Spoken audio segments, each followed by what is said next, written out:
The following episode of the Maui Chamber of Commerce's Business Matters was originally broadcast on May 23rd, 2023.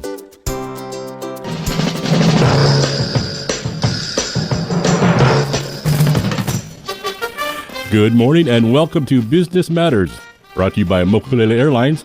Now here's your host, Pam Toompop. Good morning, Pam. Hey, good morning, Gary. How are you today? I'm very good. Oh, glad to hear it. Well, welcome everyone to Business Matters Radio Show. I'm your host, Pamela Toompop, president of the Maui Chamber of Commerce, and it's another beautiful day in Maui, Nate. And today we're going to speak with Speaker Saiki.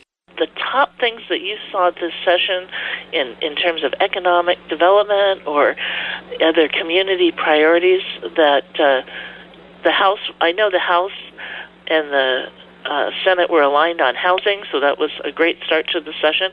And as we got through it, we saw some diversities when it came to some of the key things at the end, like spending and the Hawaii Tourism Authority. But maybe share your perspective on what you saw as top priorities that got accomplished this session. Sure. So, when we started the session in January, we were looking at a very large surplus because the tax revenue projection had increased pretty significantly. So we're looking at a surplus and of over $1.5 billion.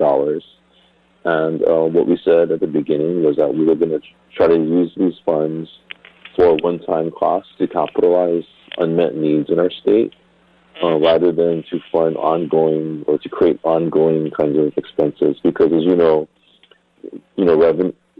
increases in revenue like this won't last forever. Right. So we didn't want to create ongoing expenses. So we really tried to focus in on capitalizing, doing the kind of one-time infusions in some areas. So I'll just give you a couple of examples of some buckets that we funded. One was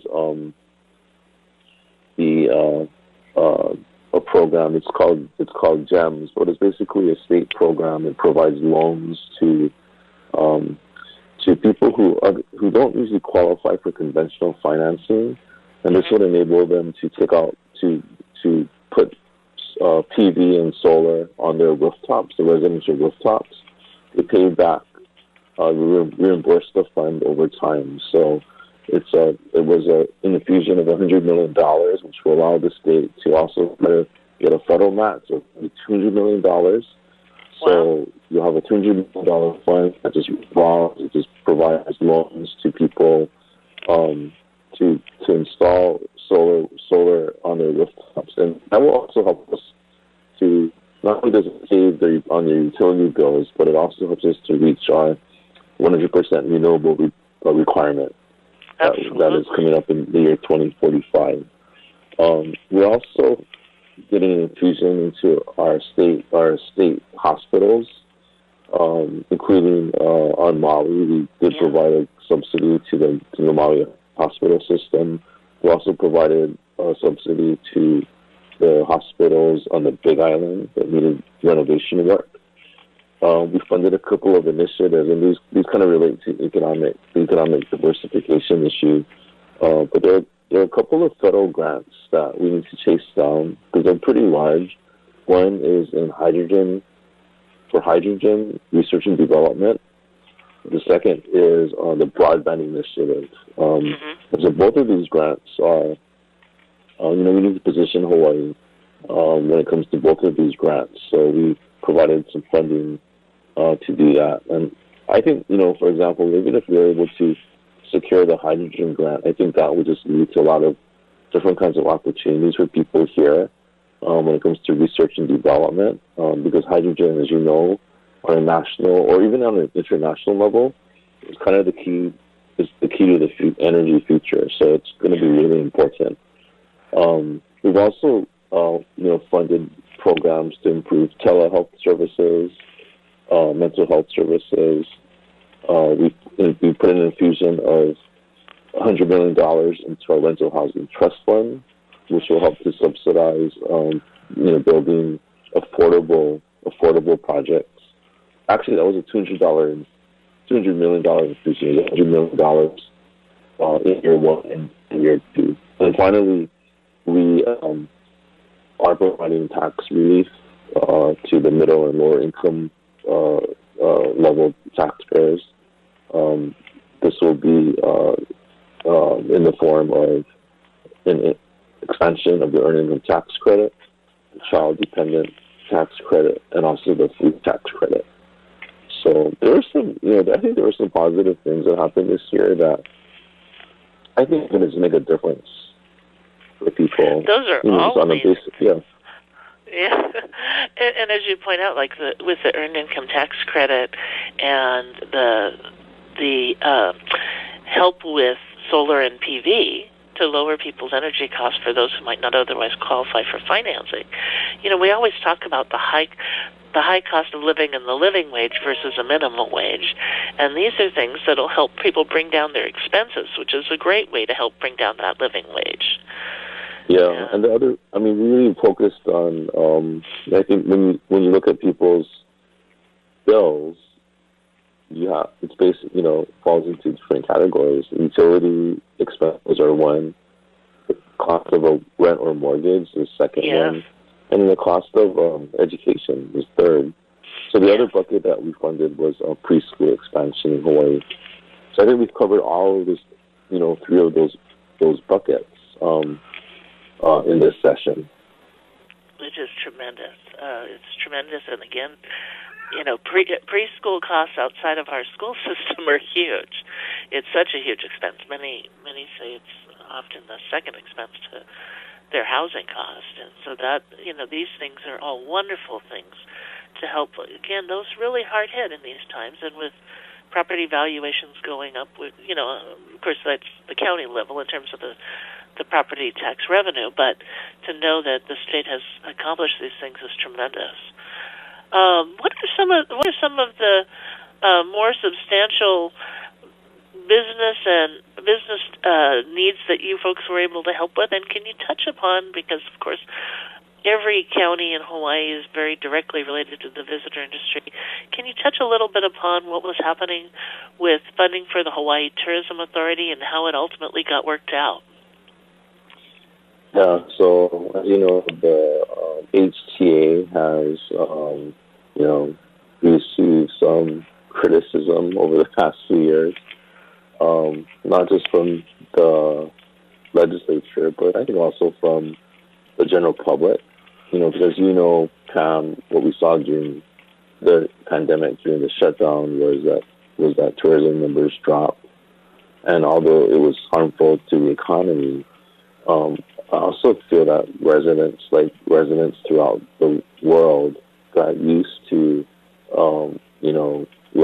lower visitor numbers, right, within their states, within their islands, and so when tourism restarted, I think it was kind of a wake up call for everyone. So, and HTA kind of took the brunt of that, of those emotions that were occurring.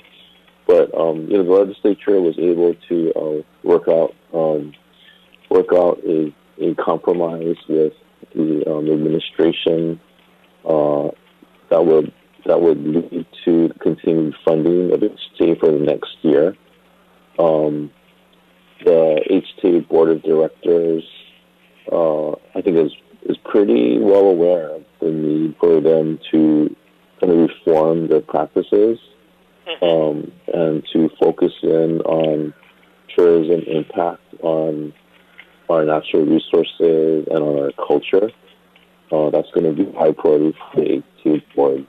And the legislature is going to continue to monitor what is happening. As you saw in the news today, HTA awarded 3 contracts. Yes. Including one for destination management. So, I think that contract, which was awarded to the Council on Native Hawaiian Advancements, CNHA, I think that's going to make a big difference, and it's going to change. I think it will help to improve the perception of to residents' perception of tourism impact. Yes, and again, with what the Council on Native Hawaiian Advancement is doing in all of their work to help small businesses to promote Hawaii in a different way. It's exciting to see what Kahia Lewis and his team has been able to accomplish in a very short period of time. I always marvel at the work they're doing, and I'm glad that they've got the funding to do those kinds of things. But, I think, again, like you did with Mauna Kea, it's a new and broader group, so they split. Now we've got two contracts. We've got the other contract also. I think the other contract was also let, but also reframed as well towards regenerative tourism. Right. And there's a third contract for Canada marketing, because, as you know, Canada is a pretty stable source of visitors. So there's a small contract for Canada. And I think that's great, because we're going to be dealing with something later this morning on the county level, where there was some money taken out from visitor industry funding, and they were specifically saying that the money can't be used for marketing. And we're trying to explain, marketing is a system. What we want is the right messaging. And so we're going to be ringing in on that this morning, because it's critical now to not cut marketing funds, because we're trying to repivot the message, and that takes marketing to let people know where we're going.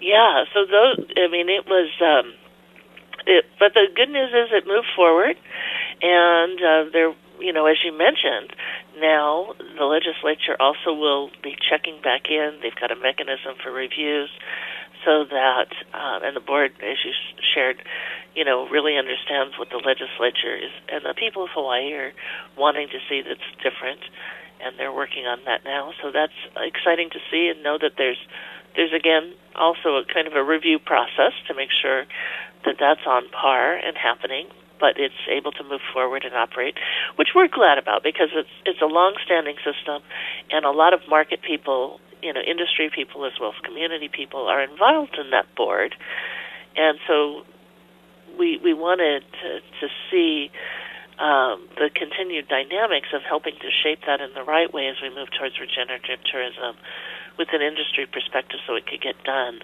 more expeditiously, and I'm hoping that happens. Speaker, what are some of the... go ahead. Yeah, there's one other area, related to tourism, which is natural resource management. Yeah. So the legislature, the green fee was a big issue this year. We did not approve a green fee, but we did approve funding to have the Department of Land and Natural Resources create a statewide app of parks and trails and other resources. So this app will have an inventory of all of our public resources that are accessible, and I think that this app is going to lead to, it's going to set the infrastructure and lead to the creation of a green fee. Yes.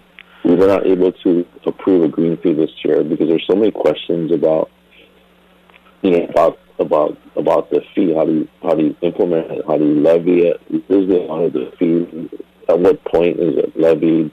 How is the fee, the revenue used? There's so many questions about that. So rather than rush into that, we just approved the creation of the app, which, as I mentioned, will create the infrastructure for a green fee at some point in the future, near future. Well, we are big supporters of that, because I know that what's been looked at is creating a fee for our guests, and I know you folks were even talking about whether people paid by park or whether there was a pass that could be created, and all of them were really interesting ideas, and we rang in on the different ideas.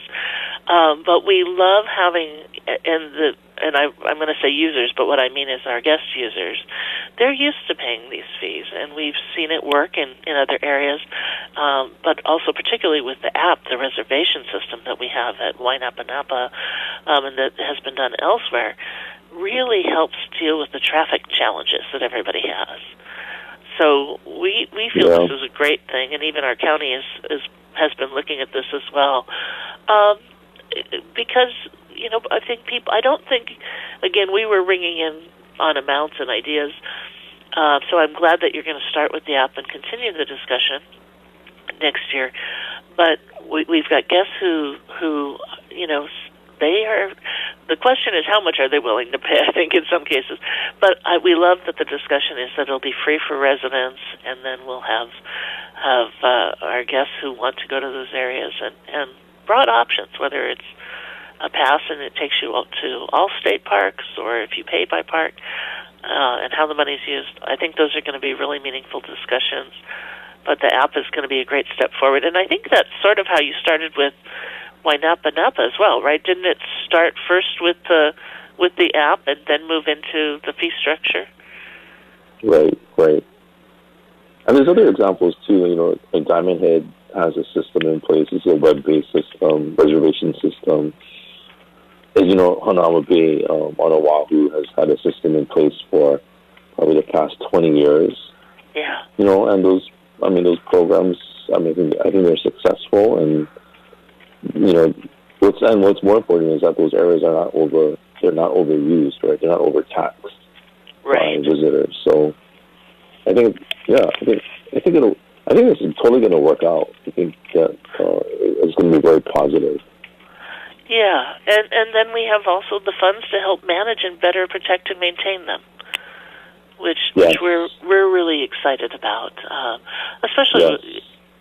These are our critical environmental resources, and that helps us make sure that we've got the funding as well. So we've been very supportive of that at the Maui Chamber of Commerce, and think that is a good way to go, and also address resident concerns. Yeah, what we're going to have to, I think what we're really thinking about is how to use community-based organizations to help manage parks and trails rather than having state and county workers doing that kind of work.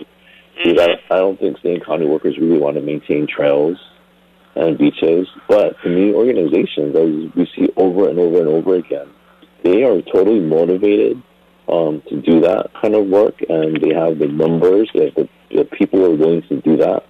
Yes. And they're community-based, so I think we have to have a system in place that allows government to contract with these kinds of organizations. I think that's great, because you're right. These community-based organizations are in there. They are doing some of that work, and they have the passion for it and the numbers. So that's a great idea. I hope to see that, because, I think of my mom served for years on Na'alahele trails, and one of the things that they were always doing is upkeeping and, checking on the trails to make sure that they were safe and upkeeping them. So I think organizations like that, and we had the group in Hana who, before we had the reservation system, they were out on the road tracking the numbers, as volunteers, just to make sure we had the data to help support the claims, and that was extremely helpful. So that's a great idea. What are some of the other maybe concerns or even positive messages that maybe didn't get through this year, but you think might come up next year that we might want to prepare for? So I think the first item is the revenue forecast. About a week ago, the Council on Revenues met, and as you know, the Council on Revenues, by law, sets the revenue forecast for the state, and so the legislature and the governor are required to follow the council's forecast. The council met last week and lowered the revenue forecast for the next couple of years. So we're looking at potential reductions in the state budget. We'll have to see how it plays out, but that positive trend, right, that we've seen for the past several years, might no longer be positive. So we'll have to be prepared for that. Yeah, that's an excellent point, and I'm glad that you mentioned that, because many people don't understand where the basis starts with, and we've got the Council on Revenues is made up with a great group of financial experts and economists who are really looking at all of the elements, both in terms of economic forecasting and where our tax revenue and other revenues and fees are coming from to make these projections. And it's a lot of work that they do to come up with this.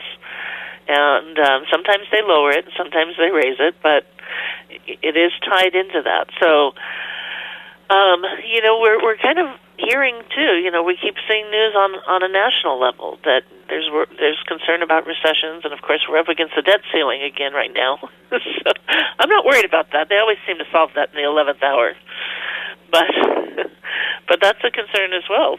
For if we stop funding federal programs, is there concern at the state level for that now, or discussions on where we think that's going to be? Yeah, I think the concern now is probably focused on any kind of recession on the mainland, how that would impact Hawaii, especially if something hits California, because we have a lot of visitors from California, from the West Coast states, right? And then also how it spills out internationally, because we still haven't seen an uptick in Japan visitors. I'm not sure when that's going to happen, but I think the exchange rate has a lot to do with that. So yeah, we really have to monitor what's happening, on the national level as well as on the international level, because those factors just really, really impact us. Yeah, that's true. Very true. Well, Speaker Saiki, as always, you are such a great wealth of information. I really want to thank you for the tremendous work you do, and not only as a representative of your district, but as Speaker of the House, working with all of your representatives in the House, as well as working with, our Senate President, our Governor, our Lieutenant Governor, and all of the leadership in the Senate as well, trying to come up with positive solutions, trying to think through how to move things forward. And I know working very hard to be careful with how the money's spent, looking at the return on investments that we get for the state funding.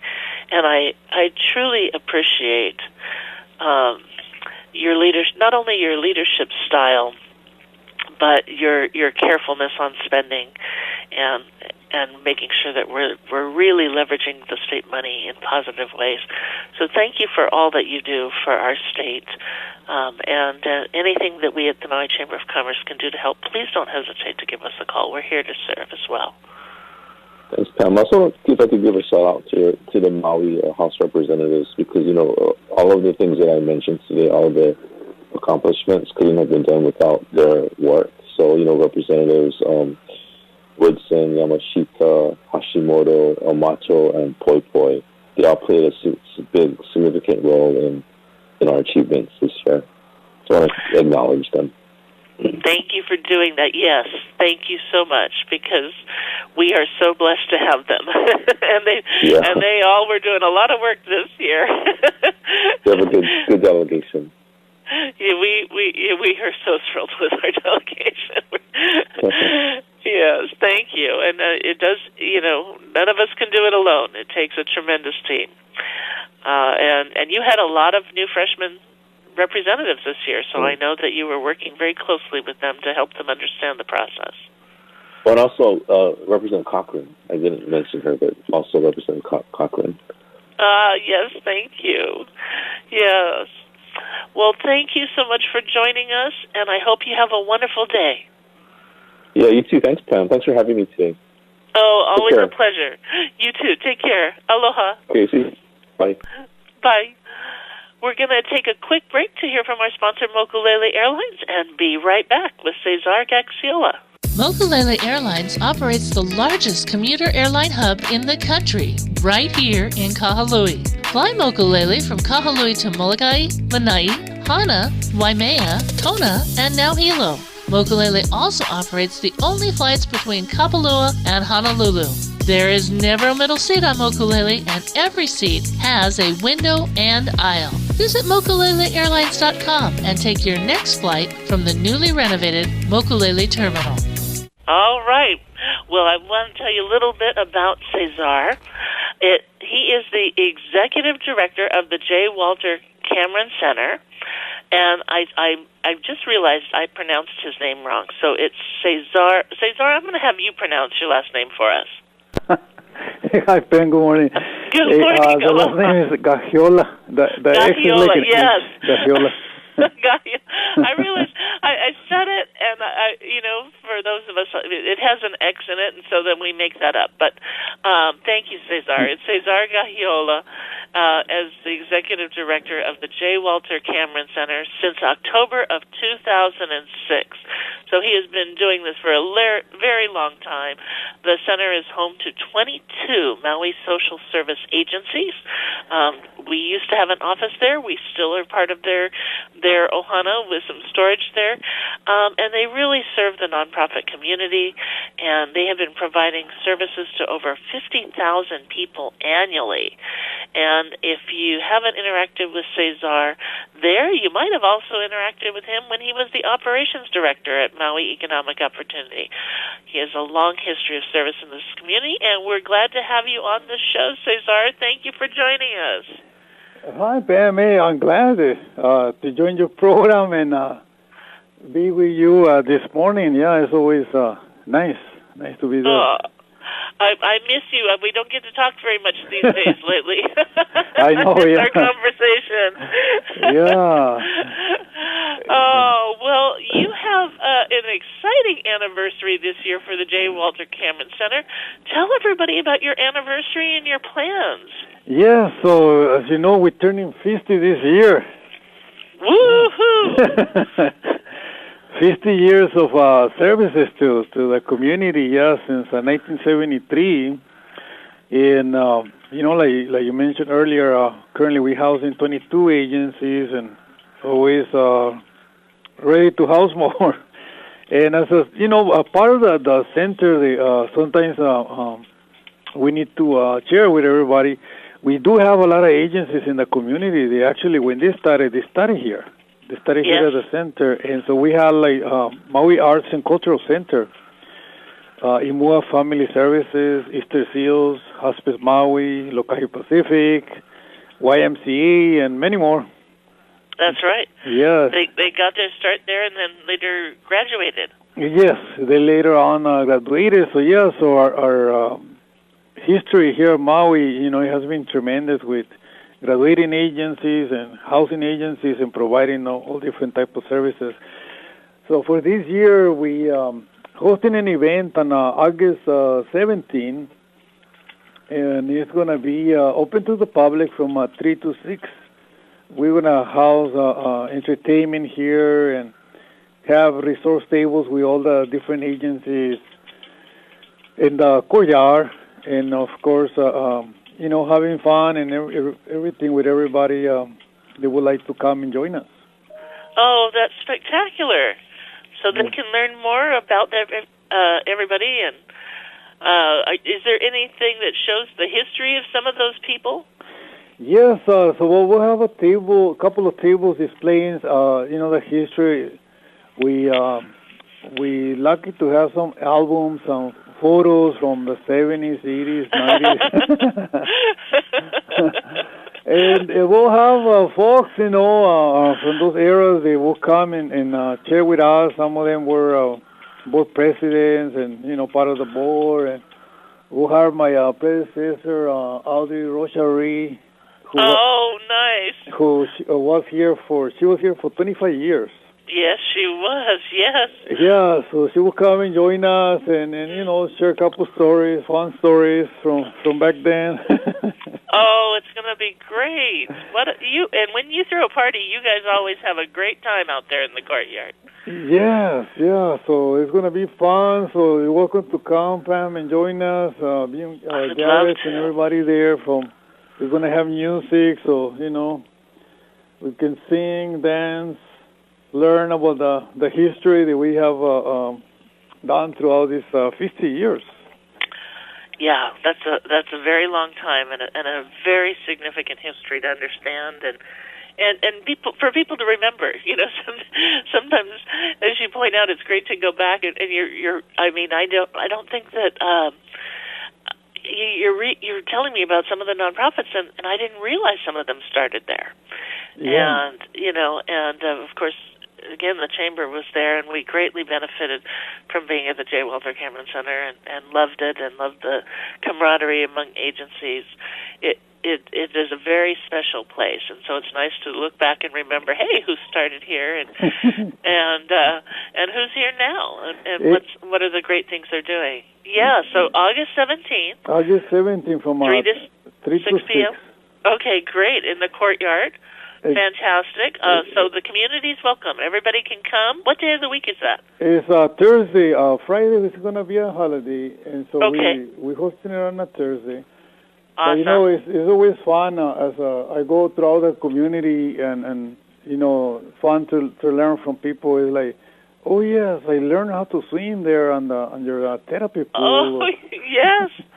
Oh yeah, my kids grow up there. Oh yeah, I was raised there. My mom used to work there. Or so many stories that I get to listen. Talking to people when I go Lahaina or Kihei or different places.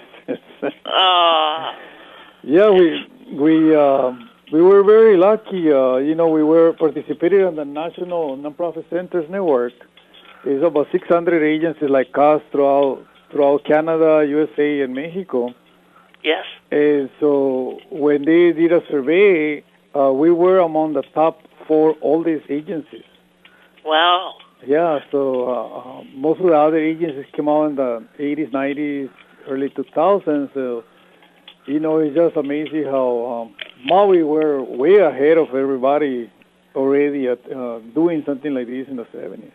No, that's very true. In the social service arena and the nonprofit communities, we had great leaders who got these nonprofit organizations established back then, and it's tremendous. We see that at the Chamber. We're now 113 years old. Oh, wow. At the Chamber, but so somebody said to me the other day, because we have a list of the past chairmen and women of the board, and they said, oh my goodness, to look at the who's who of who chaired the board that far, that's always fun too, to see who the key leaders are and got things started. Yeah. Well, I know you always have a plethora of things going on. So what, in addition to planning this great party, and I'm putting it on my calendar as we speak, what are some of the other activities or projects that you're doing? Well, we right after the event, we'll start gathering volunteers for our Century Tournament. It doesn't come along until early next year, the first week. But we like to plan ahead and put a message out that we need volunteers the first week of the year. Yes. So we pull the call out and ask people, please plan ahead, put it on your schedule, and come and help us out.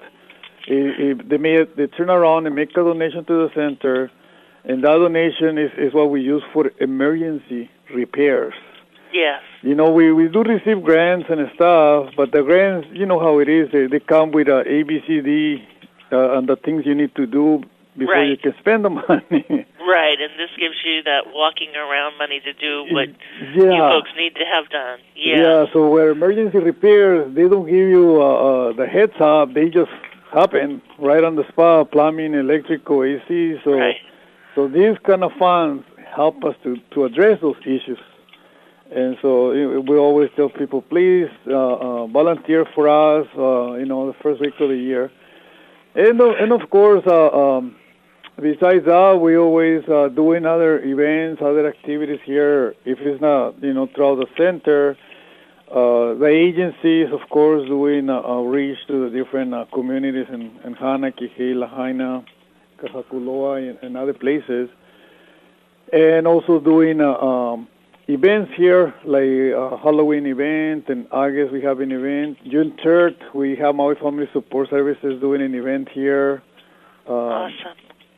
For the fathers. Nice. Yeah, so almost like every other month there is a large event in the courtyard hosted by one of the agencies. Since we have 22 agencies, it's always something happening. Yes.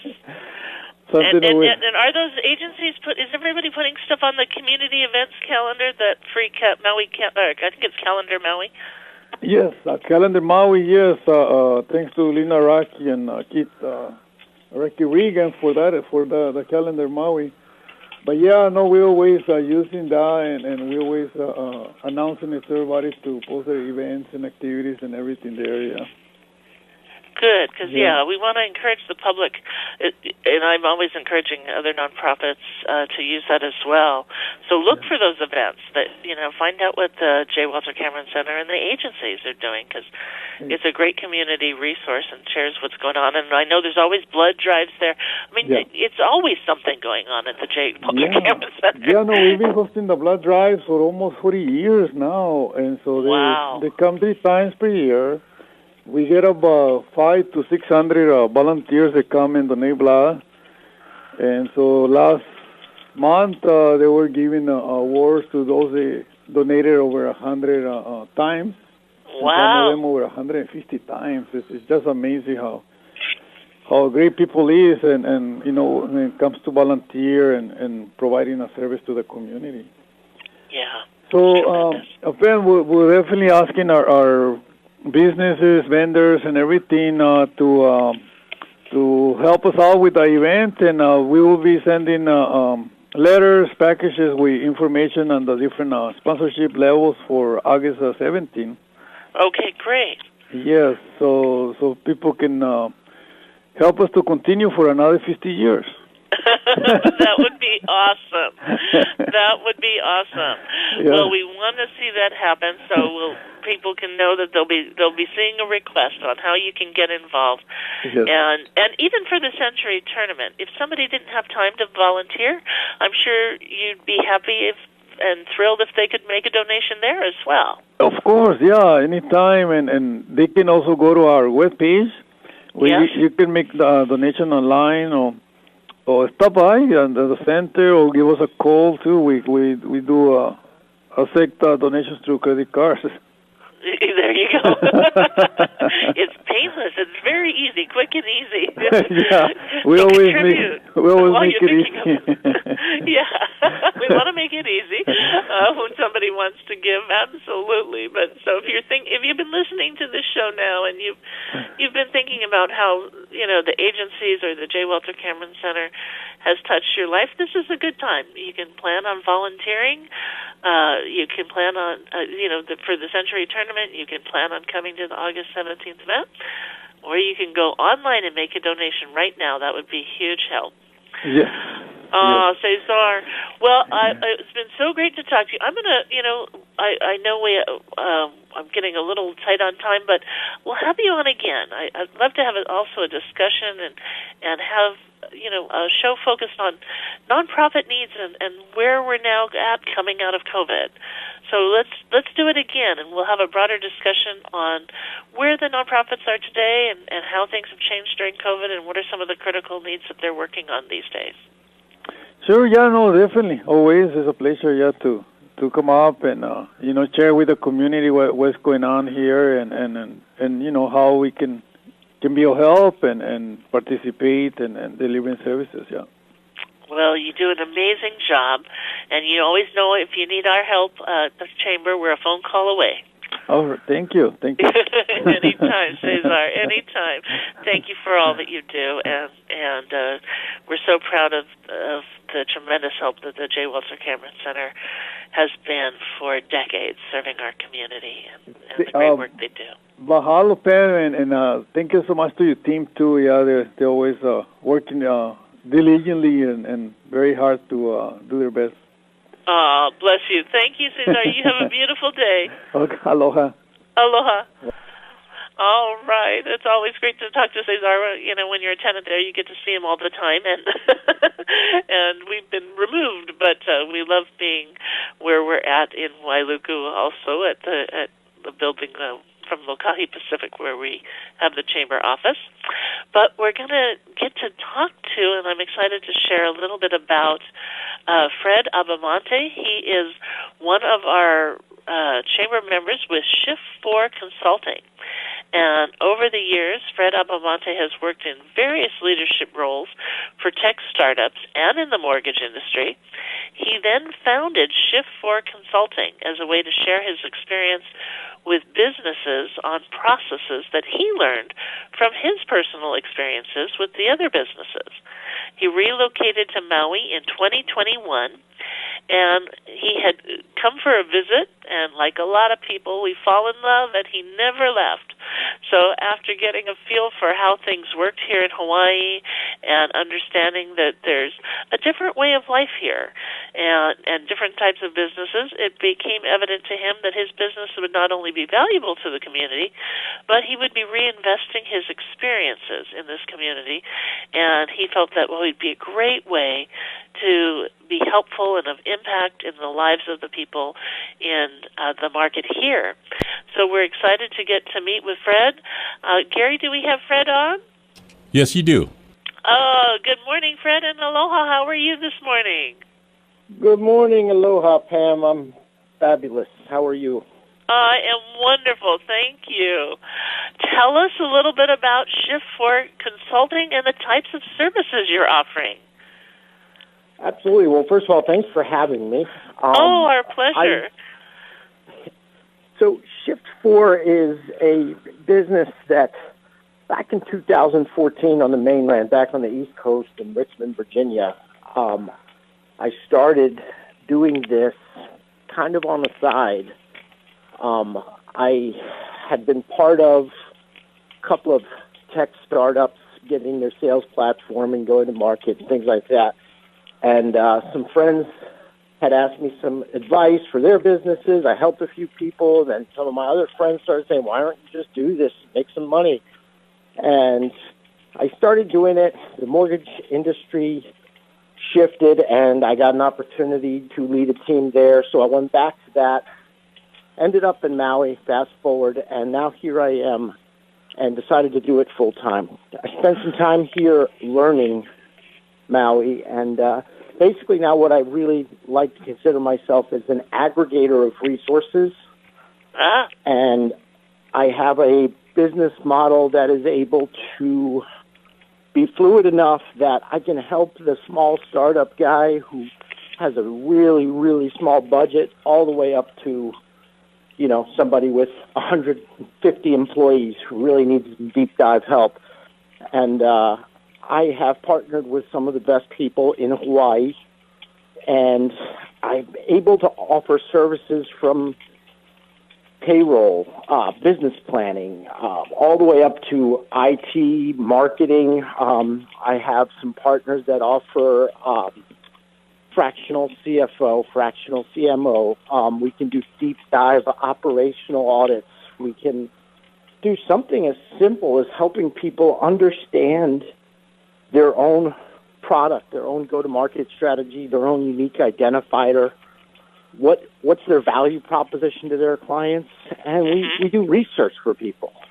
Yes. So really the way I like to look at it is everyone who owns a business has that big glaring problem that they know is there, they know what they need to do, but they're so busy dealing with the problems, the symptoms that are created by the problem that 9 months go by and they've never gotten to that major issue. And bring me in. I'll look at it. I'll diagnose it. I will bring in my team. We'll get it taken care of, and we'll try to find a way to make it economical for you. I think that's fantastic because so many small businesses, you know, as you point out, they get started, they get in there. There's so many things they're handling and addressing. Something comes up, and it just continues to grow as they're juggling things. So tell us a little bit about, so how does the process start with you? Somebody calls you up, and what does it look like on that first conversation where they have an issue and they're trying to identify if you're going to be able to help them and solve it? So, fantastic question. So I give everyone a free consultation. We call it a 30-minute consultation. It very often becomes an hour or more. I'm going to stay on the phone with you until I can find some value, right? And sometimes people call and they know exactly what they need, and sometimes people are just lost. And, yeah, you know, my biggest quote is, you don't know what you don't know until you find out, and that's usually a really expensive process. And sometimes throughout the course of a conversation, of me interviewing them, understanding who they are, what their goals are, and I don't just mean the goals for their business either. Their goals often aren't, I need to get this business to the next level. Sometimes their goals are, I need to find home and work balance. Yes. I need to make sure my employees are happier. Especially here in Hawaii, it's less about money. Right. And I love it, right? That's where I can really add some value. And so that conversation really uncovers a lot. And things come to the surface because people come to me sometimes thinking their problem is money, and after a conversation realize, no, that's not what it is at all. You just need to make a couple of tweaks. And I always say, the reason my name is what it is many people think they need to make a 30 or 40 degree change of course, and it's really more like a 4-degree shift and some time, and so it's small things that people didn't know they didn't know. Right. And anyone who's been in business for a little while understands that. Right. Yeah. Right? And so in a conversation, if it comes up that you've been burnt by something you didn't even know you didn't know, you're usually really hungry to find out, what else didn't I know I didn't know? Right, exactly. Changes the perspective pretty quickly. It makes everybody realize, okay, I don't know everything, and also understanding there are people who do know, and a need to want to find those people who can help them solve those issues quickly, educate them, and help them address them. Yeah, and just to be clear, I don't know everything. Most of the people I talk to are better business people than me. I'm not the Harvard graduate business guy. What I do is I spent 2 years vetting and getting to know different providers on this island of services, or on all the islands of Hawaii. And what I'm doing every single day is meeting and vetting a different option that I can offer. I spend more time meeting with strategic partners and understanding how they operate than I do meeting clients. Yeah, and that makes perfect sense to me. Unfortunately, we're getting really close to the end of the time, Fred, so I want to make sure and I'm excited also about the fractional CFOs and other positions you mentioned, so that people can also get access to some of that expertise without having to hire somebody in full time. So really quickly, tell people how they can find you. Sure. So my website is shift4consulting.net. My office line is 808-460-7661, or you can reach me by email at fred@shift4consulting.net. And I'm super prompt about getting back. I am not laid back when it comes to that. I want to make sure you have my attention fast. That's awesome. And he will offer you a free initial consulting call. So make sure you call Fred. Take advantage of his knowledge, his experience. See how he can help you. Fred, thank you so much for joining us. I know it was quick today, but we're so thrilled to have you on the show. And everybody, we're at the end of that time at Business Matters, sponsored by Mokulele Airlines. But I want to send blessings and best wishes for a beautiful Maui day, and ask you to tune again next Tuesday for more fun and adventures. Aloha.